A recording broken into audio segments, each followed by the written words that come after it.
Barsaga, di ba, nag-ask ng sorry. Public apology. Oo. Yun na nga ang disadvantage on the part of Kiko Barsaga that he announced yung kanyang public apology doon sa programa ng isang kasama natin Sa broadcaster, media, di ba? Sa oo. media.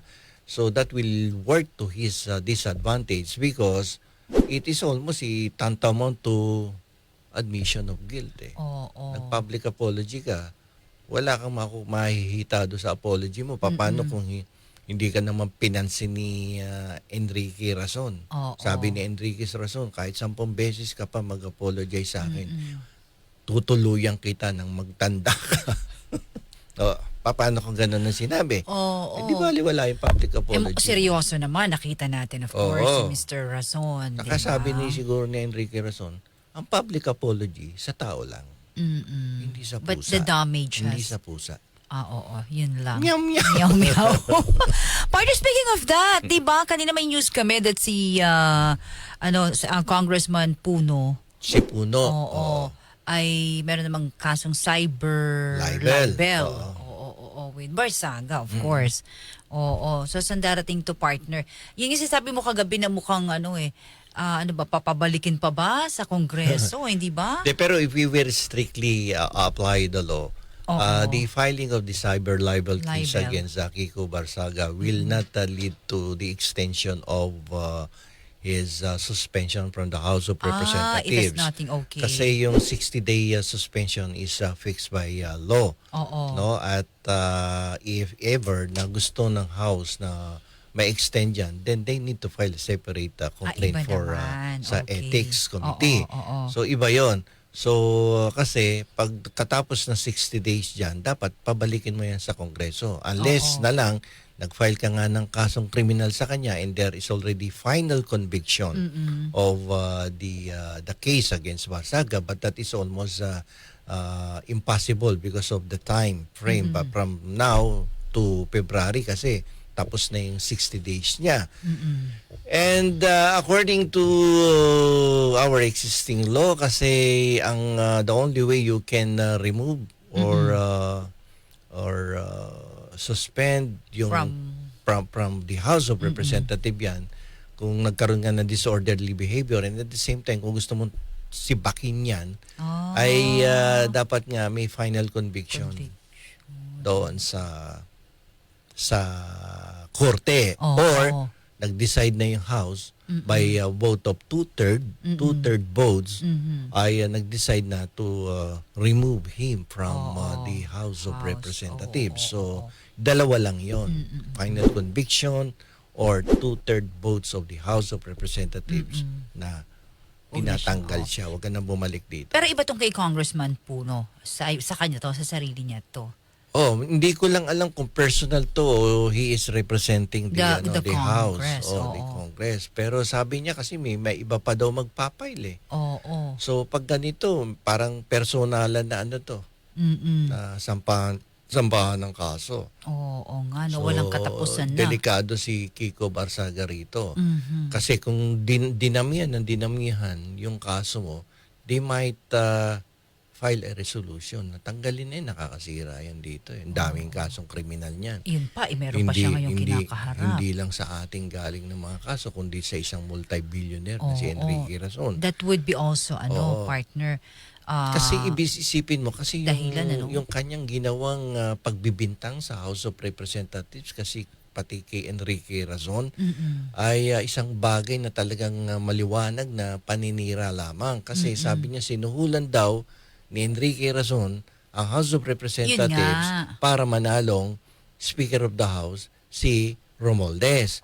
Pero if you will try to look at the history ng House during that time na magbobotohan sa House, walang kalaban si Romualdez. Paano ka maglalagay na iboto ko si Romualdez para siguradong manalo? Partner, where is your evidence? Madali namang sabihin yun. Yung bata na madalas naman talaga satsat lang ng satsat. Wala namang ebidensya palagi. Kaya ano pa rin ako Senator Lito Lapid pa rin ako no? Oo, no talk, no mistake. Let's talk, less mistake. Tahimik ka lang. Yan ang senador na hindi nagkakamali. Tahimik Oo. Tsaka si Villar. O, isa pa si Tahimik lang Villar. si Sino Mark. Villar? Si Mark, Oo. senator. Nagkagulo na't lahat sa flood control. Hindi pa nagsasalita. Hanggang ngayon, di ba? Samantalang siya ay secretary ng Public Works during the Duterte administration. Ang galing niya. Wala siyang pagkakamali. Oo, tahimik. Kasi walang sinabi. Oo, etong... Hindi kumikibo. So I believe talaga that the last talk is Less mistake. less mistake. Yan ang tinuro ni Miriam Defensor Santiago kay Lito Lapid na hanggang ngayon ay pinanghahawakan niya. Malaking pasasalamat niya kay Miriam. Pero yung mga bumoto, talagang nagtatanong pa rin, ba't hindi masyadong nagsasalita, pag may mga hearing. Less mistake nga sila eh. I think, partner, as far as I know, iba pa yung kay Congressman Puno, iba pa yung yun nga yung nasuhulan, di umano. Iba naman yung kay, tama, yung iba yung kay Enrique Razon. Oo. Iba yung kay Puno. Puno, oo. So, ang dami. Partner, May magpapail pa daw iba. So, palagay ko, ang plano dyan is to eliminate him from the House. Yun ang palagay ko plano dyan. Pagka gano'n, mababakante yung niya. Bakante, na pag natanggal siya, the Congress might call for a special election by May. Kasi sa Antipolo may special election din kasi namatay si Congressman Acop. So they decided to, kaya lang manual election. Manual. Kasi masyadong mahal kung... Now, kung halimbawa makabalik naman siya, dapat mag-behave. Mag-behave kaso parang hindi. Parang paulit-ulit siyang nagsasalita ng out of this world. Parang kung ano lang maisip niya. Kung ano lang maisip niya na parang sisikat siya. Kahit walang katuturan. Sikat naman na siya ngayon, partner. Sikat na. Mahirap. Mahirap yun. Dapat kasi naalalayan niya. Kasi di ba bawat politiko may mga political advisor na nakadikit palagi dyan. Na nakakausap niya. Ewan ko sa kanya kung meron siyang ganun. And usually yung mga lawyer, di ba, partner? Usually lawyers ang mga palaging kadikit na mga politiko. Kakwentuhan niya lang yan. Kay may kaso kay wala, nagkakape yan every morning tapos magkikwentuhan yan. Ano bang nangyayari sa bansa natin? O kakausapin ko si Presidente, ano bang pwede mong ibigay na input sa akin para naman may ikwento ko kay Presidente. Ganun ang politiko.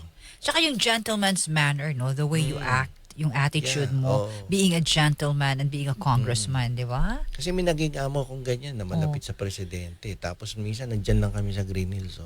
Sa Dunkin Donut. Dati may Dunkin Donut dyan. May tinatayo dyan ngayon. Dati may Dunkin Donut dyan. Ngayon may bagong may tinatayo. Dyan lang kami umaga, alas 7. Okay. Before siyang pupunta sa Malacanang, kikwentuhan lang kami. Ano bang Ganun lang. Ano nabasa mo sa dyaryo? Anong pagkakaintindi mo dito? Napaka-humble lang, gentleman, okay. Ayun lang. Ito masyado kasi maraming Ito, daming satsat nito. Kaya yun, ang dami tuloy partner, kinakaharap ngayon.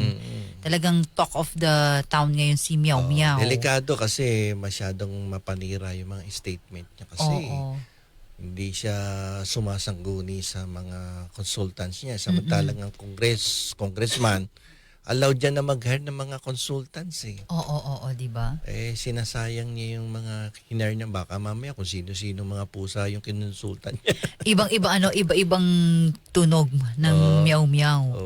Oo nga. Pusa kasi palaging kausap niya. Yun lang. Attorney Bueno, law and the law. Learn the law, know your right.